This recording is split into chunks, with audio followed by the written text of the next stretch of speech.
चाहे जितना जोर लगा लो, चाहे जितना शोर मचा लो,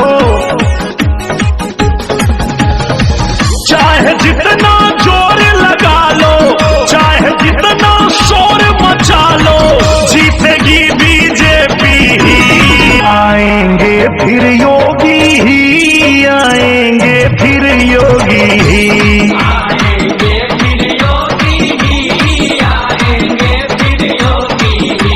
फिर से आई हैं योगी जी, फिर से आई हैं योगी जी, फिर से आई है योगी जी, फिर से आई है योगी जी।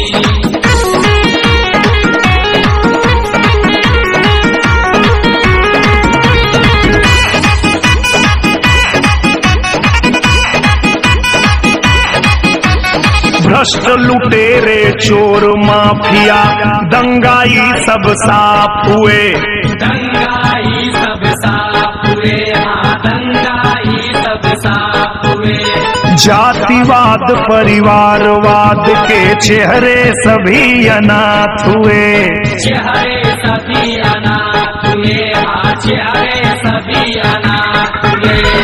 साजिश चाहे जितनी रच ले, साजिश चाहे जितनी रच ले, होनी है जो होगी। आएंगे फिर योगी ही, आएंगे फिर योगी ही, आएंगे फिर योगी ही, आएंगे फिर योगी ही। लहर नहीं ललकार होगी, फिर एक बार भाजपा की सरकार होगी।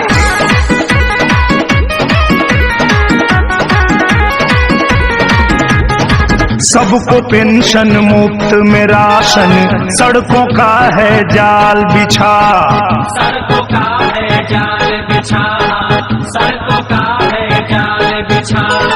हर घर बिजली शौचालय है, ऐसा कहाँ कमाल दिखा, ऐसा कहाँ कमाल दिखा, ऐसा कहाँ कमाल दिखा। यूपी सबसे आगे होगा, यूपी सबसे आगे होगा, आस पूरी होगी ही। आएंगे फिर योगी ही, आएंगे फिर योगी ही, आएंगे फिर योगी ही, आएंगे फिर योगी ही। जय जय श्री राम।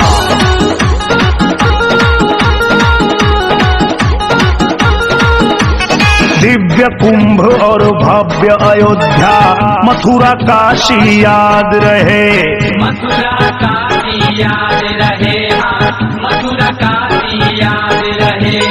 राम कृष्ण की गूंज उठी जो, हरदम वह आबाद रहे, हरदम वह आबाद रहे, हाँ हरदम वह आबाद रहे। कोरोना से लड़ी लड़ाई, कोरोना से लड़ी लड़ाई, लौटेंगे उपयोगी ही। आएंगे फिर योगी ही, आएंगे फिर योगी ही, आएंगे फिर योगी ही, आएंगे फिर योगी ही। भारत माता की।